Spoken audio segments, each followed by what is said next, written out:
知識がこう、例えばまんまでもパパパパまんまかなってことね、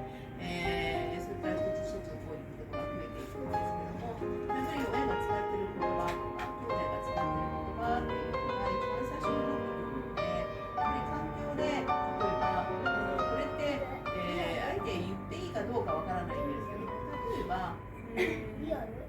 すごくちょっと上品な家庭でお育ちになった育った方と、例えばこれが全員とはこれちょっとごめんなさい言いませんけれども、ちょっとなんていうのかな、職人さんとか、昔で言うとお魚屋さんとか、八百屋さんとか、なんかそう商売をされてるとか、あとはお百姓さんとか、なんかちょっと農家の方とかっていうのは丁寧な言葉って喋ってられないじゃないですか。